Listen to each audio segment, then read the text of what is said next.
আমি থাকি হলো বাড়াবাড়িতে, তো আমি একটা গাছ লাগাইছিলাম, দেখেন মাশাআল্লাহ দিলে কত সুন্দর ফুল ফুটছে।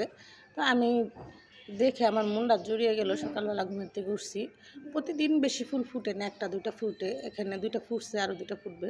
তো ফুল ফল গাছপালা লাগাইলে সবারই ভালো লাগে দেখতে। আর এখানে হচ্ছে একটা ফুলছে, দেখেন বেলি ফুল, কিন্তু অনেক সুন্দর একটা গ্রান। তো এই যে অনেকেই গ্রামের বাড়িতে গেছে বেড়াতে, বাচ্চাদের আপনারা সামলিয়ে রাখবেন, ঝুপ জঙ্গলে ছেড়ে দিবেন না একা একা। এখানে আছে অপরাজিতা ফুল, দেখেন। আর এখানে আরেকটা আছে।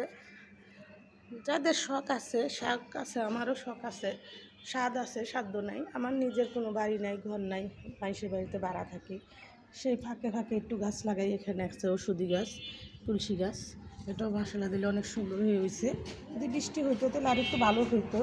তো যেটা বলতেছিলাম, যারা গ্রামের বাড়িতে গেছেন বাচ্চাদের সামনে রাখবেন, জঙ্গলে বাড়িতে দিবেন না, একা একা ছাড়বেন না। একটা ঘটনা শুনছেন হয়তো সবাই, আমরা তো ফেসবুকে কাজ করি, সবসময় দেখি শিয়ালে বাচ্চা নিয়ে গেছে। তো আপনারা যারা গ্রামের বাড়িতে গেছেন সবসময় দরজা লাগিয়ে রাখবেন, আর বাচ্চাদের দিকে বেশি বেশি একটা খেয়াল করবেন। আমারও নাতিন আছে, তার জন্য আপনাদের সতর্ক করলাম।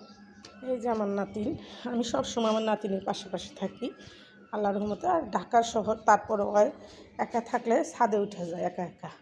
তা আমি সবসময় কেয়ার করি, আপনারা আপনাদের বাচ্চাদেরকে কেয়ার করবেন। দুর্ঘটনা কখনো বলে কেউ আসে না, বিপদ আসতে বেশি সময় লাগে না। তো আমি ভিডিওটা দেখে আমি খুবই আমার কষ্ট লাগছে যে আমারও তো নাতিন আছে। তো বাচ্চাদেরকে একটু একা ছাড়বেন না, আপনাদের এই সতর্কতা করে দিলাম আমার ভিডিওতে। আর আমার ভুলভ্রান্তি থাকলে আপনারা ক্ষমা দৃষ্টিতে দেখবেন। যে মা বাচ্চাটা হারাইছে শিয়ালের কামড়ে, সে মাই বুঝতেছে যে বাচ্চার জন্য যে কীরকম হৃদয়টা কাঁদে। অনেক কষ্টের একটা ভিডিও দেখছিলাম, খুবই খারাপ লাগছে। তো তার জন্যই আপনাদের আমি সতর্ক করলাম। আপনারা যারা গ্রামের বাড়িতে গেছেন অবশ্যই অবশ্যই আপনারা দরজা লাগিয়ে নেবেন, আর জঙ্গলে ছেড়ে দিবেন না, একা একা পথে খেলতে দিবেন না।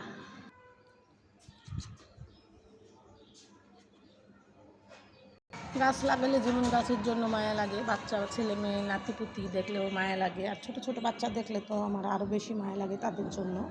আমার মনে হয় যে আমার সব বাচ্চাটা, আমার নাতিনটা যেরকম আমার কাছে হৃদয়ের কণা, আপনাদের ছেলে মেয়েও আপনাদের কাছে ভালোবাসার মানুষ, অনেক কষ্টের ধন। আপনারা ওদেরকে সেভ করে রাখবেন। তো ভিডিওটা আর বড় না করে আমি এখানে রেখে দিলাম। আসসালামু আলাইকুম।